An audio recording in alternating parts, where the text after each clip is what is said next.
Yari?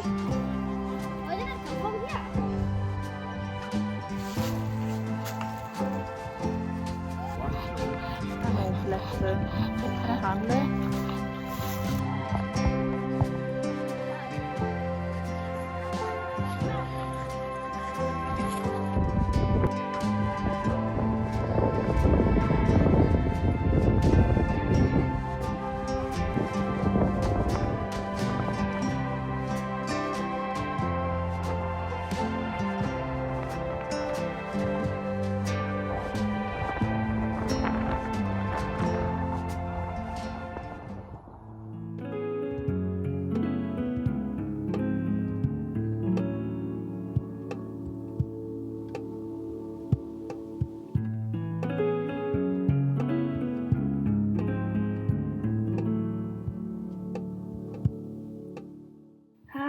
It's just Cheryl here.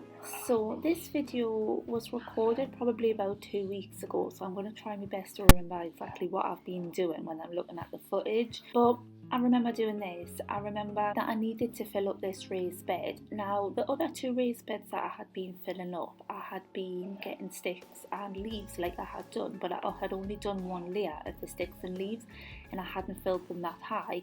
And I found that when I was putting the soil on top, it was sinking dramatically, therefore I was having to go out and buy more soil and it was costing quite a lot of money. So this time I think I did about 2 or 3 trips and I got a lot of sticks and a lot of leaves and filled it right up. I watered it every day just to help it sink, and there I'm putting 2 bags of compost on, but I think I put another 2 and then that's it, whereas the other ones, God knows how many bags of compost I've had to put on them ones, but it's been a lot. So yes, if you're going to fill your raised beds, just really fill them high and pack them up because it does sink over time. And if you're like me, just use your kids as an excuse to go and collect some leaves, because it's so embarrassing when people are walking past wherever you are and you're collecting bags, and I mean like bags full of sticks and leaves in the bushes.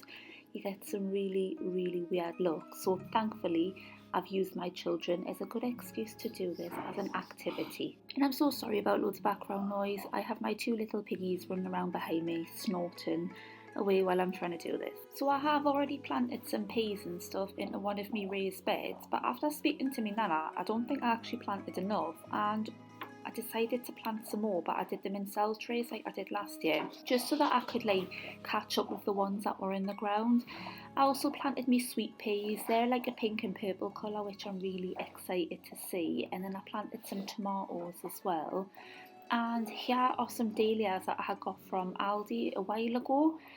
I've decided to try and plant the dahlias around me clematis. This clematis I have actually cut back because I thought it was dead. This particular one wasn't growing. And when I googled it, they had basically said to scratch the stem, and if the stem was green on the inside then it's still alive, and obviously there's just some sort of a problem, and to cut it back. So I bought another one from Aldi because I had some, it's like a different one I got this time though, and I literally cut this stem back right to the bottom, but I have planted my dahlias around. Whether or not these grow, I do not know. I hope they grow because they look really pretty. I've grew dahlias in the past, but never like from these bulbs. I've just kind of bought them in pots, but we'll see. One thing that has been happening recently is all of my primroses have died. My tulips have came up and they are looking absolutely beautiful, but all of the primroses that I have bought that were all beautiful, except really one, they've all just died. And I had also bought those little, I think they're called baby violas. All those have died as well. There's the odd one that's looking kind of okay, but what's been happening is Vincent keeps constantly digging up the flowers, then he's pooing in them and then he's weighing in them, and I think the ammonia from the wee is basically killing the roots of the flowers. The tulips haven't died, and I think that's because their bulbs are so low down that they're not really being affected.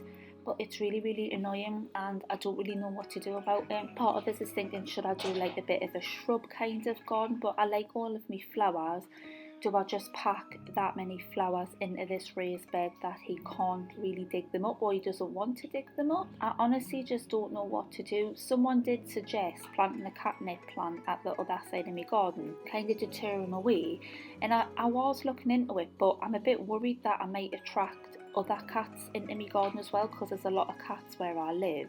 They don't really come in the garden at the moment. They used to when I first moved in. We had a lot of cats, but that's kind of died back a bit now since we've obviously got our cat and we've got the 2 dogs as well. But I just don't know. I would like to get some lavender plants. I think they're beautiful when they flower, you know, when they come up real nice and purple. That would be nice, but I haven't really figured out what else I want to do here yet. But it's getting a bit annoying because when I plant all the flowers they look so pretty and beautiful, and then my cat comes along and just destroys everything.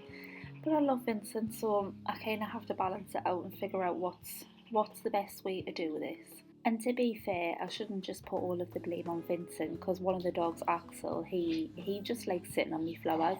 When the sun's shining, this compost gets like really nice and warm, and I think he thinks it's like the perfect little spot, and he likes to sit on top of the flowers, and it drives us insane. Yesterday I was actually sorting out one of my raised beds, and him and Arlo were playing in the garden with a bone, and he had jumped on top of my carrot raised bed quite a few times, and the seedlings of the carrots have just started popping up. I turned around at one point and he was actually lying in the middle of my carrot bed. So these carrots, that I don't think they've really gotten off to the best start anyways, and I just eat my life. Like, I don't know what these carrots are going to look like when they grow, but they've took a bit of a battering. But I'm sure we'll figure this animal situation out. We've all lived together happily, haven't we? So these are my little cucumbers. I have 2 varieties of cucumbers, the Serensky F1s and what were they called? The Market Mia. They're the new ones. And I also planted some strawberries, which, to be fair, I think I've planted them too late and they don't look much different 2 weeks later from what you're seeing in this video, and I don't think I'm going to get strawberries this year. I have been looking online to see if anyone was selling any, you know, like plants locally, but I haven't seen anybody selling any strawberry plants.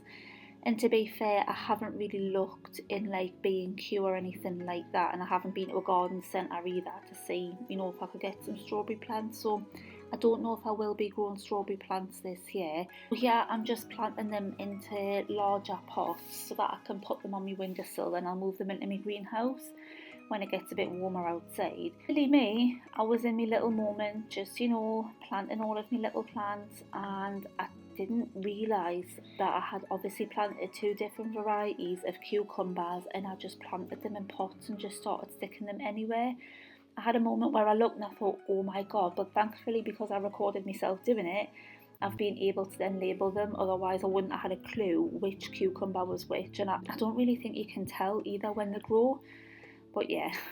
So if you've gotten this far, thank you so much for watching. Don't forget to like and subscribe if you haven't already, and I will see you in my next video. Bye!